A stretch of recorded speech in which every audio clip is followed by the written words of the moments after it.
Yo, what's up guys? It's been a long time na wala ko nag-upload sa akong page guys, and karon kay Tita. Then naroy bagong project dai. Wow. Sa akong page. Natay underbone nga kalong akong gipanggamit sa akong trail sound na lumba sa underbone racetrack. And then right now, kay ako siyang gi-swap guys. Try na ko post sa Facebook, swap na ko like parts to parts, not including chassis and engine. I swap handlebar, fork set, wheel set, including swing arm and shock saluyod, and line offer migo na ko. And let's watch how does it look when the project will be finished.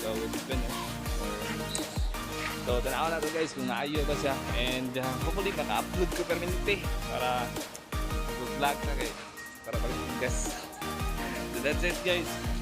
So I will just put the picture here on like what my underbone look like, and then we're going to compare it soon, how it will look like when it will be finished.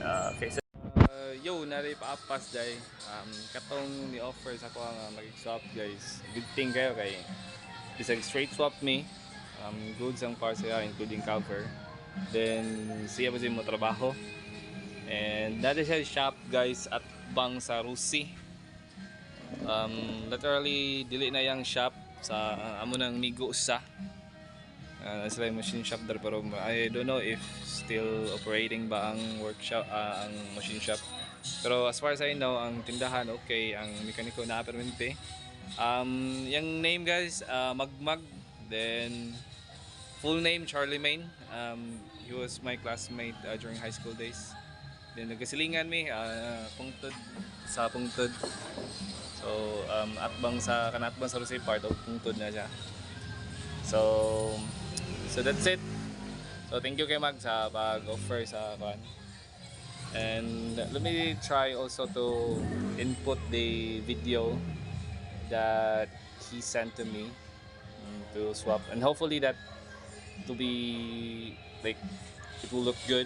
And also I asked him na at least to repaint the chassis, and I don't know how much is it. So let's try to check because right now di ako masuya og lumba-lumba guys kanang sa restart nga no. Basin so suway ra to ako suya og sakay-sakay. Good siyang experience, but right now ato siyang ibalik og stock. So that's it. And this is your Maki TV, and have a great day guys.